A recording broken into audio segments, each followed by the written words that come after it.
저는 남편이 없어요. 처음부터 남편이 없었으면 참 고마웠겠지만 그렇게 어렵게 살았어요. 너무 열심히 살고 정말 죽도록 일을 하고 살았어요. 그래서 일주일에 하루는 쉴 수 있는 날이 저에게도 오게 됐어요.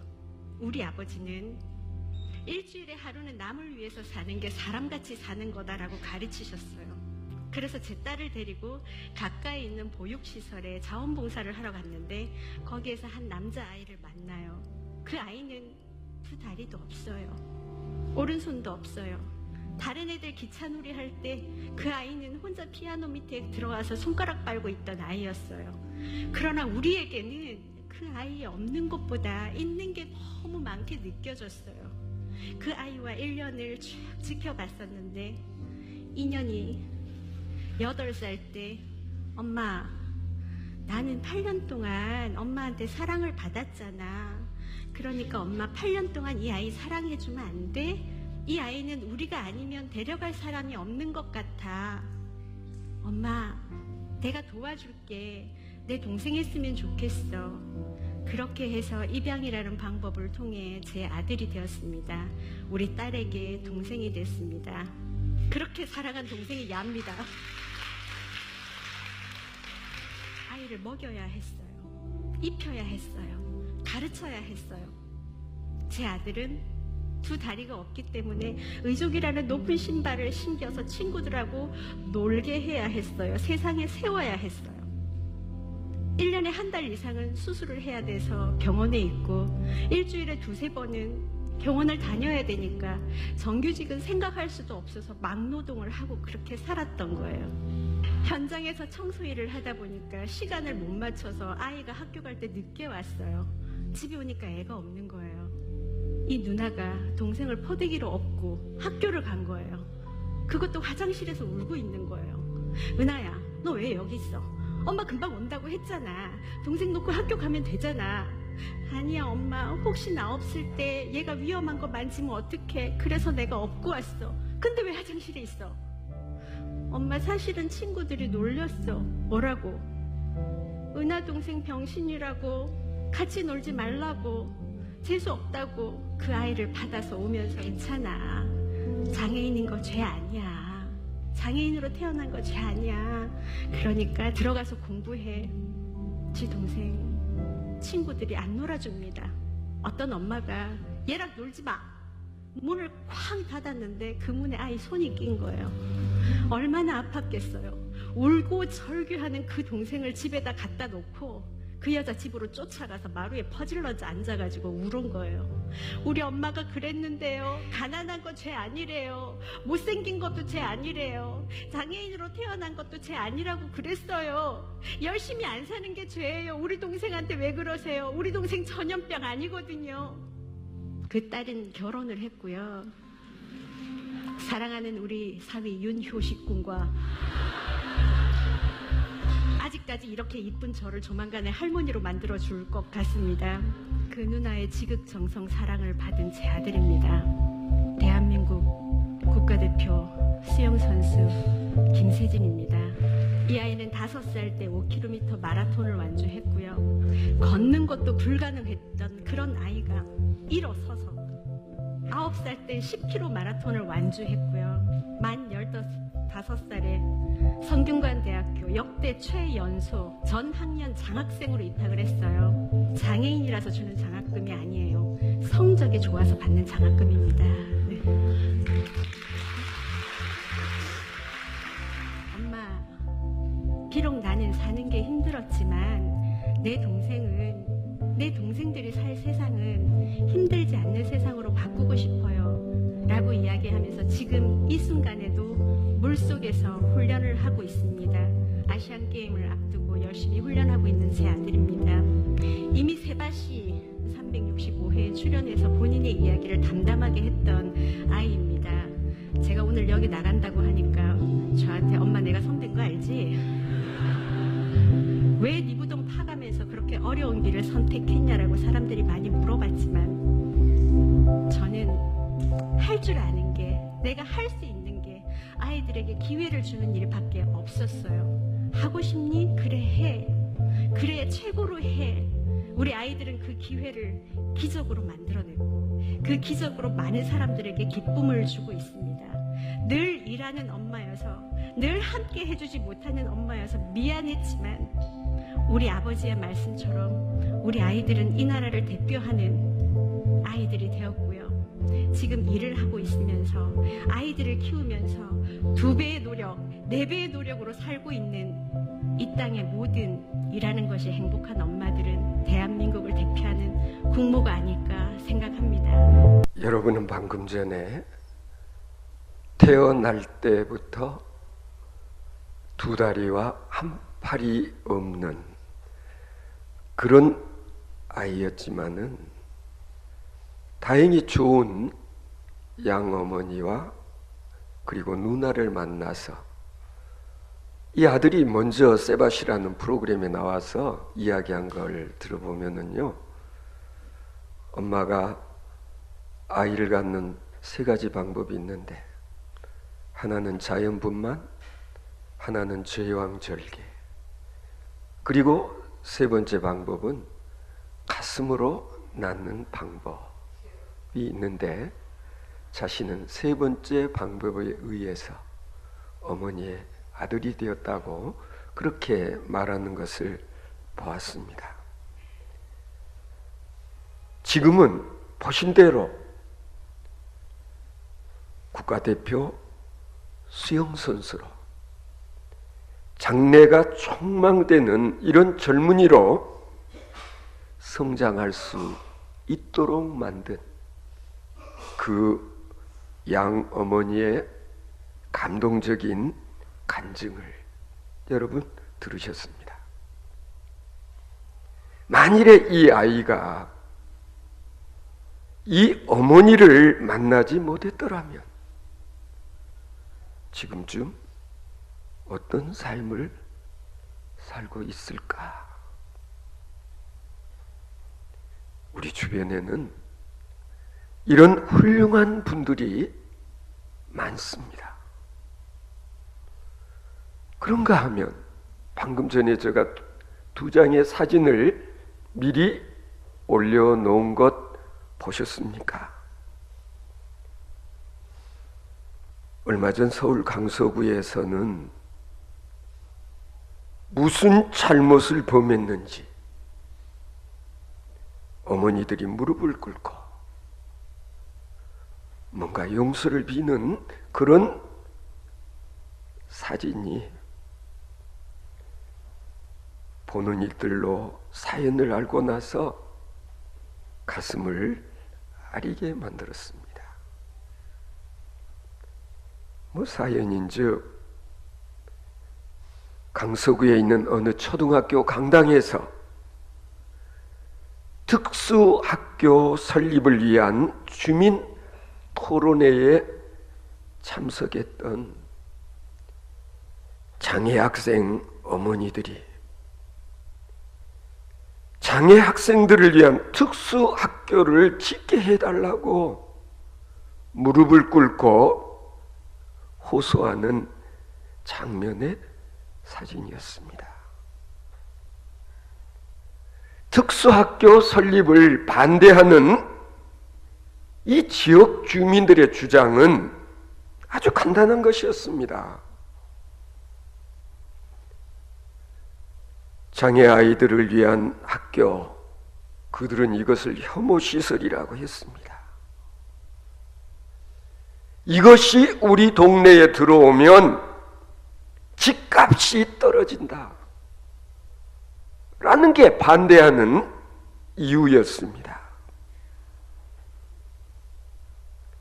서울시에서는 이런 이유로 15년 동안 한 군데도 장애 특수학교가 설립되지 못하고 있는 것이 우리의 현실이라 했습니다. 장애를 지닌 이 강서구에 사는 학생들은 2시간 이상 걸려서 멀리 떨어져 있는 특수학교를 다니고 있는 실정이라고 했습니다. 장애 아이를 둔 것이 무슨 죄이기에 엄마들이 저렇게까지 무릎을 꿇고 애원을 해야 되겠느냐고 네티즌들이 댓글을 빗발치듯 올렸습니다. 건강한 사람, 어느 누구라도 예비 장애인임을 망각한 처사가 아닌가. 만약에 당신의 자식들이 장애인이라면 당신들은 어떡하겠느냐고 성토하는 글들이 많이 올라왔습니다. 이것은 부끄러운 우리의 자화상이 아닐 수 없습니다. 제가 또 한 장의 사진 올려놓지 않았습니까? 여러분들이 무심코 보셨을지 모르겠습니다만 이 사진이 지금까지도 유튜브를 통해서 전국으로 이렇게 퍼져나가고 있습니다. 얼마 전에 미국 텍사스주 휴스턴에 대형 허리케인이 들이닥쳐서 완전히 이 도시가 물바다가 되었고 엄청난 홍수 피해를 입게 되었을 때에 이 소식을 TV를 통해서 접하게 된 사람들이 자기 집에 모타보트가 있는 사람들은 다 그 모타보트를 차로 끌고서 휴스턴을 향해 가가지고 구조하는 일에 자원봉사하려고 장사진을 이루었고 휴스턴에서 나오는 차는 한 대도 없는데 휴스턴을 향해 가는 차들이 정체되어 있는 그런 장면을 누군가가 찍어서 올린 걸 저희들이 보게 되었습니다. 이 사진에 이런 제목이 붙었습니다. 왜 우리에겐 이 같은 멋진 사람들이 없나? 여러분, 미국이라고 다 이런 멋진 사람들만 사는 것은 아닙니다. 며칠 전에 라스베가스에서 그 광장에 콘서트장에 밀집되어 있었던 그 군중들을 향해서 근처 호텔 34층에서였다는가요? 창문을 깨고 자동 소총을 난사하여서 수십 명이 죽고 수백 명이 다치는 최악의 총기 난사 사건이 발생하지 않았습니까? 이게 미국입니다. 이것이 미국의 두 얼굴인 것입니다. 우리들 속에는 바로 이와 같은 두 얼굴, 두 개의 영이 우리를 유혹하고 있습니다. 선과 악이 우리 속에서 끊임없이 싸우고 있는 것입니다. 오늘 본문 말씀은 바로 이와 같은 사실이 언제부터 시작되었는가 하는 것을 소개하고 있는 내용입니다. 에덴의 동쪽에서 벌어진 인류사 최초의 살인 사건에 관한 기록입니다. 여러분 아시지 않습니까? 아담과 하와가 범죄한 이후에 두 아들을 낳지요. 그런데 형 가인이 동생 아벨을 죽이게 됩니다. 왜 동생을 죽이는 최초의 살인자가 되었는가? 살인의 동기가 무엇인가? 우리가 오늘 본문 들으셨지 않습니까? 별것 아니에요. 왜 동생과 내가 하나님께 제사를 드렸는데 하나님은 동생 아벨의 제사를 받으시는가? 왜 하나님은 동생 아벨을 나보다 더 사랑하시는가? 이것이 결국은 형으로 하여금 동생을 죽이게 만든 동기였다.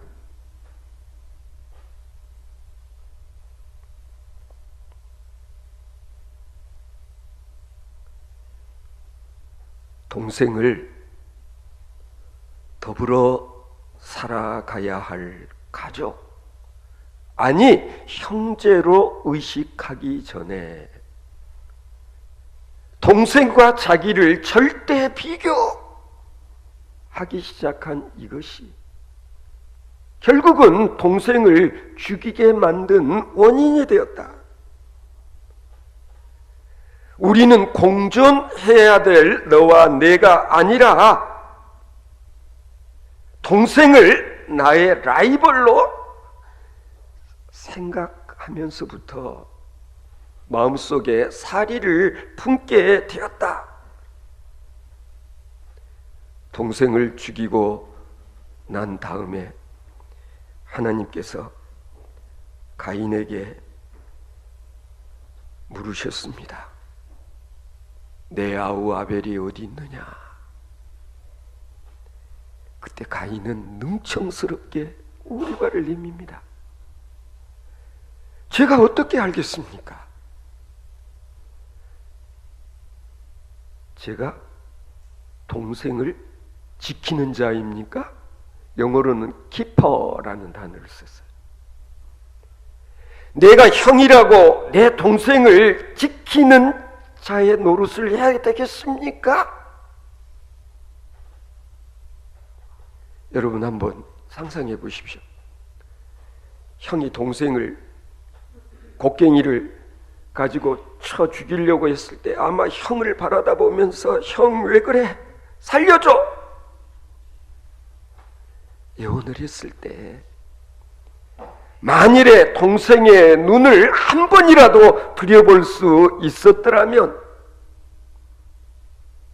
동생은 내 라이벌이 아니라 자신의 가장 가까운 가족이요 이웃이요 물보다 진한 피를 나눈 형제라는 사실을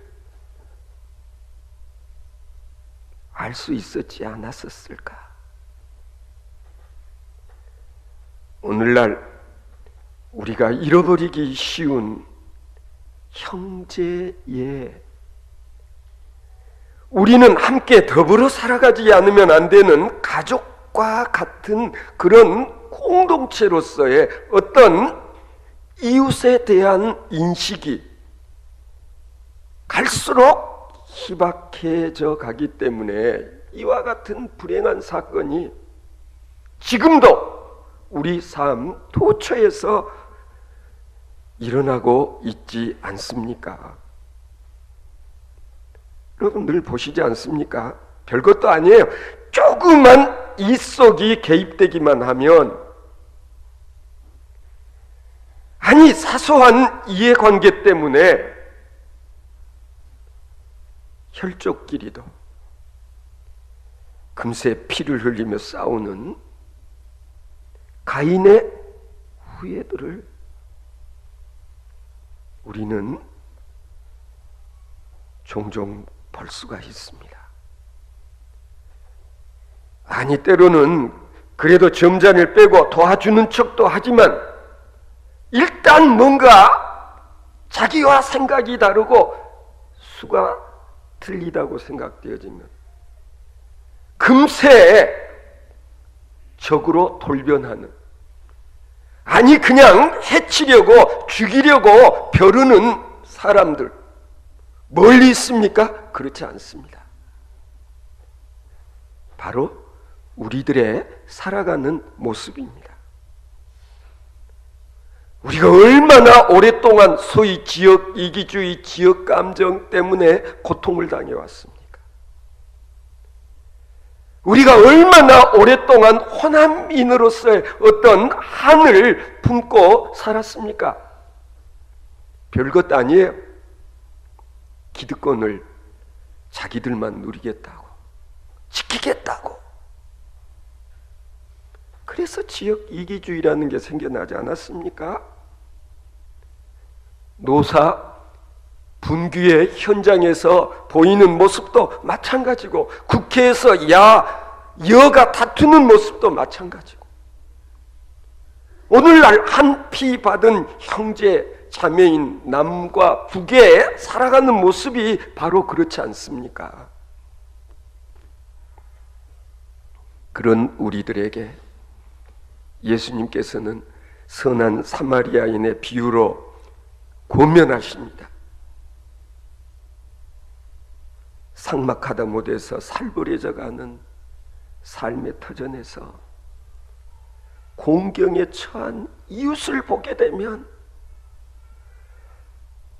어려움을 당하고 있는 이웃을 보면 치근한 마음을 가져야 된다. 값싼 동정심 베풀라는 게 아닙니다. 가장 인간적인 관심을 가져라. 자, 강도를 만나 다 털리고 죽어가는 너는 멸시와 천대 소외시켜야 할 대상이 아니라 가까이 가서 그 상처에 감람유와 포도주를 붓고, 그리고 싸맨 후에 차에 태워 안전한 곳으로 데리고 가서 돌보아 주어야 할 대상이 누구냐? 내 주변에 너와 함께 더불어 살아가는 사람. 아니, 때로는 적대 관계에 있는, 아니 평소에는 사람 취급도 하지 않았던 유대인과 사마리아인의 관계 속에서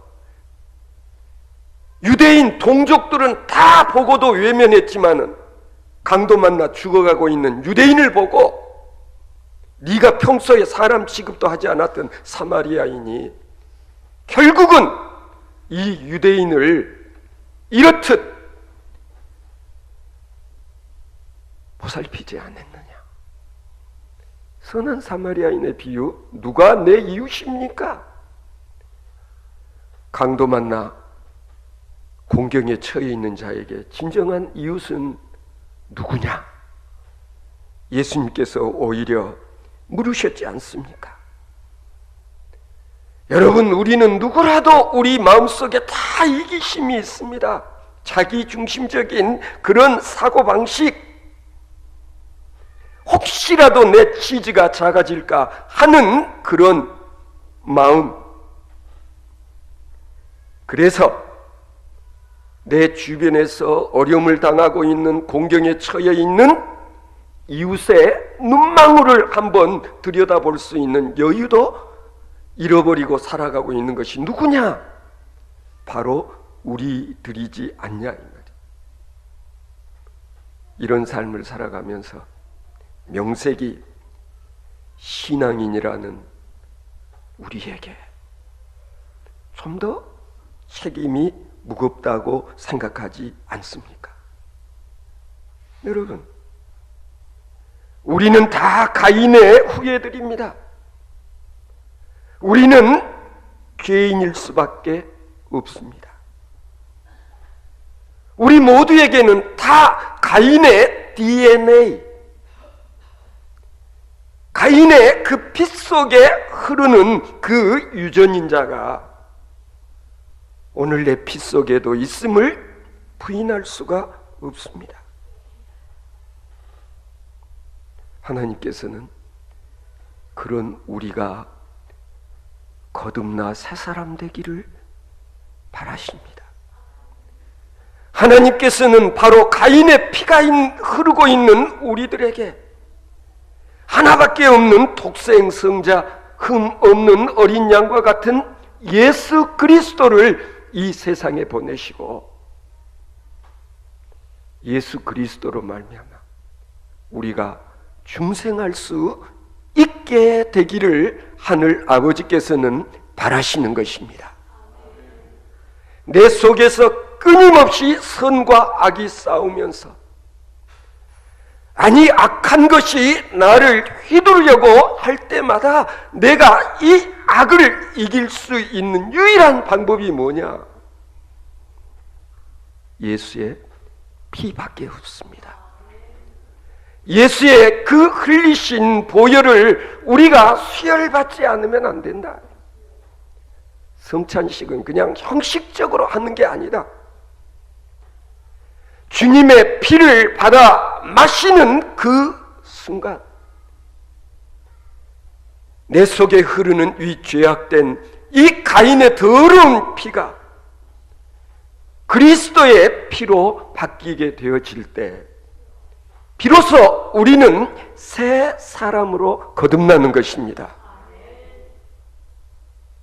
누구든지 보라 이전 것은 지나갔으니 새 것이 되었도다. 무슨 얘기입니까?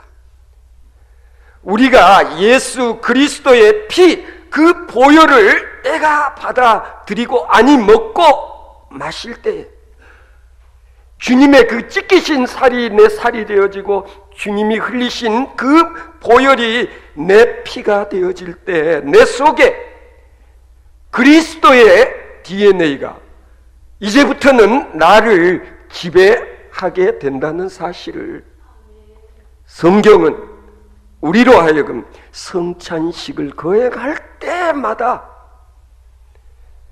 주님의 찢기우신 그 살과 그 보혈의 의미를 우리로 하여금 다시 한번 생각하게 하는 것입니다.